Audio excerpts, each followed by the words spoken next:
اور حضرت عمر جیسا بندہ 24 لاکھ مربع میل کا حکمران اور شاہ روم کو خط لکھ کے کہتا ہے میں منت نہیں کرتا میں حکم دیتا ہوں. نہ تگڑا بندہ. جنگ قادسیہ کے لیے حضرت سعد بن ابی وقاص کو بھیجا. فتوح شام پڑھ کے دیکھیں. حضرت عمر بڑے پریشان ہیں. اتنے دن ہو گئے کوئی رپورٹ ہی نہیں آئی. اب تو موبائل ہے نا تو ایک ایک منٹ کی رپورٹ لیں آپ, بلکہ آپ ایک ایک منٹ کی فوٹو لیں. آپ رپورٹ تو دور رہ گئی. حضرت عمر فاروق رضی اللہ تعالیٰ عنہ بڑے پریشان ہیں کہ قادسیہ میں حضرت سعد بن ابی وقاص کے ساتھ لوگ جہاد کرنے گئے, رپورٹ کوئی نہیں آ رہی. اتنے پریشان تھے کہ باہر نکل کے نا اس رستے پہ بیٹھ جاتے جو رستہ قادسیہ کی طرف سے آتا تھا. جو بھی آتا جاتا پوچھتے جنگ کے کیا حالات ہیں. ادھر جب اللہ نے فتح دے دی نا تو حضرت سعد بن ابی وقاص رضی اللہ تعالیٰ عنہ نے ایک قاصد کو خط دے کے بھیجا. کہنے لگے عمر کے پاس جاؤ, انہیں اطلاع دو کہ الحمدللہ اللہ نے اسلام کو فتح عطا کر دی. یہ حضرت عمر کو جا کے دینا. وہ بڑے پریشان ہوں گے. وہ جو اس زمانے میں اس طرح ہوتا تھا کہ کئی دور دور سے صحابہ جو دوسرے شہروں کے ملکوں کے رہنے والے ہوتے تھے وہ بھی آ کے شامل ہو جاتے تھے جہاد میں. کوئی ایک دفعہ مدینے آیا, کوئی 2 دفعہ آیا, پھر اپنے اپنے علاقوں میں. بہت سارے لوگوں نے زیادہ دفعہ حضرت عمر کو دیکھا بھی نہیں تھا. وہ جو قاصد خط لے کے آیا تھا نا اس نے ایک آدھ دفعہ دیکھا تھا. حضرت عمر بوڑھے ہو گئے, وہ پہچانتا نہیں تھا. ادھر سے وہ خط لے کے آ گیا. حضرت عمر مدینے سے باہر نکل کے اس روڈ پہ بیٹھے تھے جو قادسیہ سے آتا تھا. جب وہ اس آدمی کو آتے دیکھا تو حضرت عمر اٹھ کے کھڑے ہو گئے, فرمانے لگے قادسیہ سے آ رہے ہو؟ وہ کیا کہتا ہے؟ پھٹے پرانے کپڑے, ٹوٹے ہوئے جوتے, سر پہ پرانی پگڑی. کہنے لگے غلام مدینے کے رہنے والے ہو؟ حضرت عمر کہنے لگے ہاں مدینے کا ہوں. کہا میں قادسیہ سے آیا ہوں, الحمدللہ اللہ نے اسلام کو فتح دے دی ہے, الحمدللہ کفر کی کمر ٹوٹ گئی ہے. اس نے یہ بات کر کے تو گھوڑے کو ایڑی لگائی, گھوڑا دوڑنے لگا مدینے کے. حضرت عمر بھی ساتھ ساتھ دوڑ رہے ہیں. فرمانے لگے اچھا بتاؤ خالد بن ولید کا کیا حال ہے؟ تھوڑا آگے جا کے فرمانے لگے اسامہ بن زید کیسے ہے؟ وہ کہتے ہیں ٹھیک ہے. پھر اس نے اور گھوڑا. عمر ساتھ ساتھ دوڑ رہے ہیں, ساتھ ساتھ. 24 لاکھ مربع میل کا حکمران, ایک جوتا پیر سے نکل گیا, عمر دوڑ رہے ہیں. آگے جا کے پوچھتے ہیں سعد بن ابی وقاص کا کیا حال ہے؟ کہ حضور وہ بھی ٹھیک ہے. کتنے لوگ میرے شہید ہو گئے مسلمانوں میں سے؟ کہنے لگا صحیح گنتی کا نہیں پتا, یہ لفظ ادا ہوتے ہوتے مدینے کی سرحد آ گئی. لوگوں نے عمر کو گھوڑے کے ساتھ دوڑتے دیکھا تو کہا امیر المومنین کیوں دوڑ رہے ہیں؟ وہ غلام چھلانگ لگا کے نیچے آیا, قدموں میں بیٹھ گیا. کہنے لگا حضور آپ نے بتایا ہی نہیں آپ امیر المومنین ہیں. آپ فرمانے لگے کیا بتاتا, میں تو اونٹ چرانے والے کا پتر ہوں, کیا بتاتا. وہ عمر ہوں جس نے اپنے گناہوں کا حساب دینا ہے. کیا بتاتا جو سعد بن ابی وقاص کو جہاد پہ بھیج کے خود بزدلوں کی طرح گھر میں بیٹھا ہے. کیا بتاتا. کوئی حیثیت نہیں, کوئی تار. تو نے اچھا کیا, تو مجاہد تھا, مجھے ساتھ ساتھ دوڑایا, تو نے اچھا کیا. جتنے لوگ تھے چیخیں مار کے رونے لگے. حضرت فاروق اعظم سے کہنے لگے عمر جب تک تیرے جلوے رہیں گے اللہ کامیابیاں ہی عطا فرمائے گا, جب تک تیرا رنگ رہے گا اللہ تعالیٰ نوازتا ہی رہے گا. کچھ نہیں کبھی اپنا آپ ظاہر ہی نہیں کیا. بہت بڑے تھے, بہت بڑے تھے حضرت عمر, بڑے تھے. حضرت ابو رافع غلام تھے, قرآن پاک بڑا سونا پڑھتے تھے. حضرت عمر جب بھی انہیں ملتے کہتے ابو رافع تو عمر سے اچھا ہے, قرآن بڑا شاندار پڑھتا ہے. تو وہ کہتے حضور اگر میں قرآن صحیح پڑھتا ہوں تو آپ کو قرآن کی تشریح زیادہ صحیح آتی, آپ بھی تو مجھ سے افضل ہیں. تو آپ فرماتے نہیں پھر بھی تو مجھ سے افضل ہے. کیوں؟ اس لیے کہ تو اپنے آقا کی نوکری بھی ٹھیک کرتا ہے اور رب کی عبادت بھی ٹھیک کرتا ہے, اور مجھے خالص صرف عبادت کرنی ہوتی ہے وہ بھی ٹھیک نہیں کر پاتا. ساری زندگی اپنا محاسبہ, ساری زندگی اپنے گریبان میں دیکھا, ساری زندگی اپنے آپ کو پرکھا, اپنے آپ کو ٹٹولا. 62 سال عمر بیت گئی. حضرت حذیفہ بن یمان ایک صحابی تھے, میرے نبی کریم علیہ السلام نا ان سے راز کی باتیں کرتے تھے. ہر بندے کا ہاضمہ ٹھیک نہیں ہوتا, سب سے راز کی بات نہیں کرنی چاہیے. حضرت حذیفہ بن یمان کہتے ہیں حضور راز کی باتیں بتاتے. مدینہ منورہ میں جو منافقین تھے ان کی لسٹ بھی نبی پاک نے حضرت حذیفہ بن یمان کو دی تھی. جب کوئی مشکوک آدمی مر جاتا نا تو صحابہ کہتے ہیں ہم دیکھتے اگر حضرت حذیفہ نے جنازہ پڑھا ہے تو ہم بھی جنازہ پڑھ لیتے. نبی پاک نے بھی کچھ جنازے نہیں پڑھے. ترمذی میں ہے, فرمایا عثمان سے جو بغض رکھے اس کا جنازہ نہیں پڑھیں گے. حضرت حذیفہ بن یمان اگر جنازہ پڑھتے تو لوگ پڑھتے، وہ نہ پڑھتے تو لوگ جنازہ نہ پڑھتے۔ حضرت حذیفہ بن یمان کہتے ہیں جناب عمر فاروق کی خلافت کے آخری ایام تھے، کچھ دنوں کے بعد وہ شہید ہو گئے۔ فرماتے آدھی رات کا وقت تھا، میں گھر میں سویا تھا بڑا بے فکر، اچانک میرے دروازے پہ دستک ہوئی، میں گھبرا کے اٹھا، اتنی رات کو کون آیا؟ کہتے ہیں قربان جاؤں، دروازے پہ گیا تو امیر المومنین فاروق اعظم دروازے پہ۔ میں نے کہا عمر کوئی حکم تھا تو مجھے بلا لیتے۔ کہنے لگے میں نا امیر بن کے نہیں آیا، تیرا ویر بن کے آیا ہوں۔ امیر المومنین کی حیثیت سے سرکاری کام سے بلاتا تو وہاں بلاتا، مجھے ایک ذاتی کام پڑ گیا۔ کہتے میں نے عمر کو گھر کی اندر بلا کے چارپائی پہ بٹھایا، میں نے کہا حضور میں غریب آدمی، میں کیا آپ کے کام آ سکتا ہوں؟ تو کہتے ہیں انہوں نے نا مجھے ساتھ بٹھا لیا، پھر میرا ہاتھ پکڑ لیا، کہنے لگے تو عمر کو جانتا ہے؟ عمر جھوٹ نہیں بولتا۔ تو جانتا ہے؟ عمر وعدوں کا پکا ہے۔ کہا حضور جانتا ہوں۔ کہا میں اس وقت آیا ہوں جب دیکھ بھی کوئی نہیں رہا۔ حضرت حذیفہ بن یمان کہتے ہیں پریشان ہو گیا، حضور پہلیاں نہ بجھوائے، مہربانی کر بتائیں کدھر آئے ہیں؟ حضرت عمر فاروق فرمانے لگے 62 سال کا ہو گیا ہوں، 63 میں چل رہا ہے، داڑھی سفید ہو گئی ہے، پھل پک گیا، اٹھ فریدہ ستیا، داڑھی آ گئی پور، اگا نیڑے آ گئی، پیچھا رہ گئی دور، اب قبر اشر کا معاملہ صاف نظر آنے لگا ہے۔ کہا حضور مجھ سے کیا چاہتے ہیں؟ حضرت عمر رو پڑے، کہنے لگے آج میں عشاء کے بعد نکلا ہوں تو نبی پاک کے صحابہ مجھے نیک کہہ رہے تھے، پھر میں نے بچوں کی ماں سے اور بچوں سے بھی پوچھا ہے، وہ بھی مجھ سے راضی ہیں، پر حذیفہ تیرے ساتھ نبی پاک راز کی باتیں کرتے تھے، سچ بتا کہیں عمر کا نام منافقوں میں شامل تو نہیں؟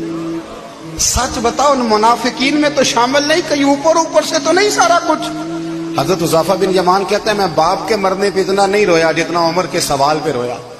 میں قدموں میں بیٹھ گیا، میں نے کہا نہیں عمر یہ تو میں نے نہیں سنا، لیکن یہ میں نے نبی پاک سے ضرور سنا ہے کہ میرے بعد اگر کوئی نبی ہوتا تو عمر ابن خطاب ہوتا۔ یہ میں نے اپنے کانوں سے سنا ہے کہ عمر جس گلی سے گزرے شیطان رستہ بدل جاتا ہے۔ کہ نبی کریم علیہ السلام نے فرمایا کہ جبریل امین 950 سال میرے عمر کی شان بیان کرے تو عمر کی شان ختم نہیں ہوتی۔ 950 سال اگر حضرت جبریل بھی بیان کریں تو یہ مقام ہے سیدنا فاروق اعظم کا۔ اللہ تبارک و تعالیٰ نے جس طرح سارے نبیوں میں شان حضور کو عطا فرمائی، اسی طرح تمام نبیوں کے حواریوں میں سب سے زیادہ شان حضور کے غلاموں کو عطا فرمائی۔ قرآن مجید میں اللہ کریم نے فرمایا یا ایھا الذین آمنوا قوا انفسکم واہلیکم نارا، فرمایا اے ایمان والو خود بھی جہنم کی آگ سے بچو اور اپنے گھر والوں کو بھی دوزخ کی آگ سے بچاؤ۔ حضرت عمر فاروق نے جب یہ آیت نازل ہوئی تو فوراً عرض کیا یا رسول اللہ صلی اللہ علیہ وسلم اس کا کیا مطلب ہے کہ خود بھی دوزخ کی آگ سے بچو اور اپنے گھر والوں کو بھی بچاؤ؟ تو نبی کریم علیہ السلام نے فرمایا عمر اس کا مطلب یہ ہے کہ جن چیزوں کا اللہ رسول تمہیں حکم دیتے ہیں تم اپنے گھر والوں کو ان چیزوں کا حکم دو، اور جن چیزوں سے اللہ رسول تمہیں منع کرتے ہیں تم اپنے گھر والوں کو بھی ان چیزوں سے منع کرو۔ حضرت عمر فاروق کی زندگی میں جو چیز آپ کو بہت زیادہ ملے گی نا وہ یہ ہے کہ آپ نے جتنا کڑا احتساب محاسبہ باہر والوں کا کیا ہے نا اس سے زیادہ بڑھ کے اپنا اور اپنے گھر والوں کا کیا ہے۔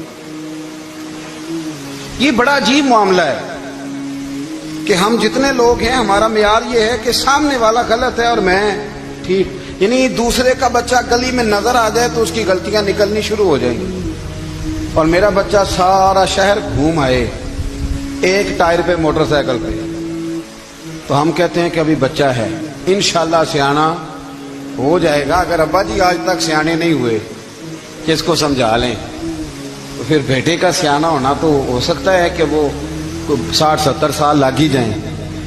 گھر کے اندر جب تک توجہ نہیں ہوتی اور سب سے پہلے جب تک اپنی ذات پر توجہ نہیں ہوتی، میں کہا کرتا ہوں کہ باہر لیکچر چلتا ہے گھر میں عمل چلتا ہے، لیکچر باہر چلتا ہے گھر کے اندر عمل چلے گا۔ باہر تو آپ نے کہہ دیا نماز پڑھا کرو، ختم ہو گئی بات، لیکن گھر میں بچے نماز تب پڑھیں گے جب ان کے والد نماز پڑھیں گے۔ گھر میں کہہ دیا پردہ کرو، پر گھر میں بچیاں پردہ تب کریں گی جب ان کی اماں پردہ کرے گی. گھر کے اندر عمل چلتا ہے, باہر تو چلو بات بھی چل جاتی ہے. تو والد کا جب تک کردار بچے نہیں دیکھتے جب تک, اتنی دیر تک ان کا تبدیل ہونا ممکن نہیں ہوتا.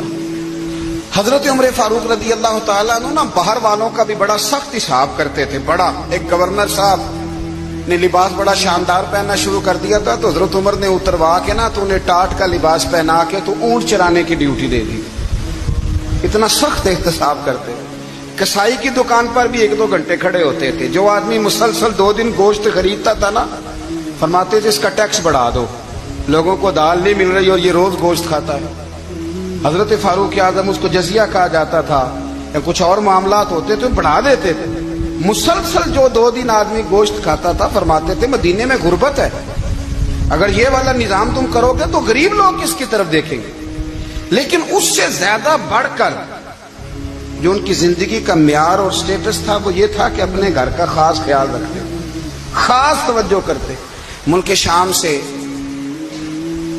اور ایران سے کچھ لوگ آپ کی خدمت میں آئے, تو وہاں سے کچھ کنیزیں بھی آئیں ان کے بادشاہ کا پیغام لے کے. شاہ ایران کی کنیز کو ملکہ نے کہا کہ نا حضرت عمر کی زوجہ کو دیکھ کے آنا ذرا کس طرح کی ہے. ہمارے ملک میں کیا کہتے ہیں, خاتون اول, باقی سارے دوؤں میں خاتون اول.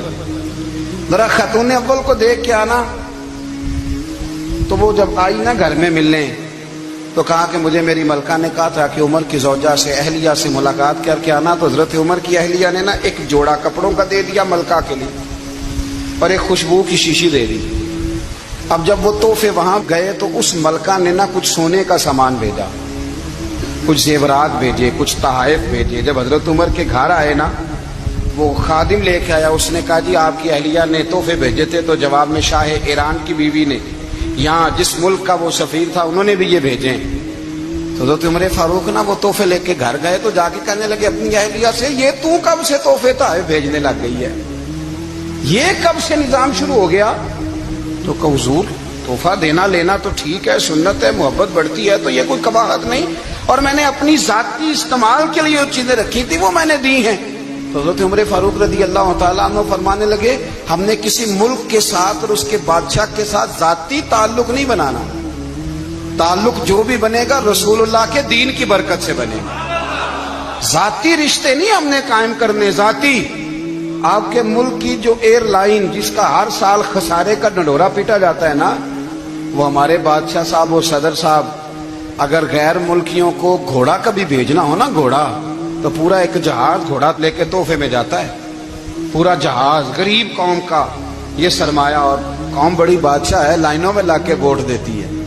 2 کام ہمیشہ لائن میں لگ کے کرنے, ایک بل لائن میں لگ کے جمع کرانا ہے, اور ایک ووٹ لائن میں لگ کے, تاکہ پھر پورے 5 سال لائن میں ہی لگے رہیں. مرضی سے آپ ووٹ دینا, پر جو بات درست ہے اس کو سنو. حضرت عمر فاروق رضی اللہ تعالیٰ عنہ نے اپنی اہلیہ سے پوچھا کتنے کا تھا وہ تیرا جوڑا اور خوشبو کی شیشی؟ انہوں نے کہا 3 دینار کی. فرمایا یہ 3 دینار تیرے, اور باقی جو تحفے آئے ہیں وہ تو خود کہہ, چونکہ اس نے تیرے نام بھیجے ہیں, تو کہہ کہ میں مال غنیمت میں دیتی ہوں, تو کہہ میں مسلمانوں کو کہہ. تو زوجہ ہنس پڑی, کہنے لگی میں نام بھی کہوں تو مجھے کہنا تو پڑے گا ہی, کہنا تو میں نے ہے ہی, کیونکہ سامنے عمر فاروق ہیں, لہذا فرمایا کہہ دیتی ہوں میں نے دیا خزانے کو. حضرت عمر نے جمع کرا لیا. بھائی یہ کیا بات ہے, میرے گھر والے جو مرضی کریں, ان کا معیار زندگی جس طرح کا مرضی ہو. اور حضرت عمر ایک جملہ کہا کرتے تھے, اللہ کرے کہ یہ باتیں اس دور حاضر میں ہماری سمجھ میں آئیں. حضرت عمر فاروق رضی اللہ تعالیٰ عنہ اپنے بچوں کو فرمایا کرتے تھے کہ بہت آدمی کو بھوک لگی ہو نا, اور پھر اس کی پسند کا کھانا پکا ہو, جتنے شوق سے وہ اس کھانے کو دیکھتا ہے نا, فرمایا اس طرح پوری قوم اپنے بادشاہوں کے خاندان کو دیکھتی ہے, اس تیزی کے ساتھ دیکھتے ہیں کہ ان کے گھر میں کیا ہو رہا ہے, ان کا معیار زندگی کیا ہے, ان کا سٹیٹس کیا ہے. آپ کے بچے دونوں کاروبار کے لیے مصر گئے, ایک بہت بڑا قافلہ گیا مدینے سے مصر تجارت کے لیے. تو یہ گئے تجارت کے لیے, تو حضرت عبداللہ ابن عمر, حضرت عبید اللہ ابن عمر, حضرت عمر کے دونوں بیٹے گئے. جناب عمر فاروق کے بچے جب وہاں پہنچے تو مصر کے گورنر نے نا لوگوں کو تعارف کرایا کہ یہ عمر فاروق کے بیٹے ہیں.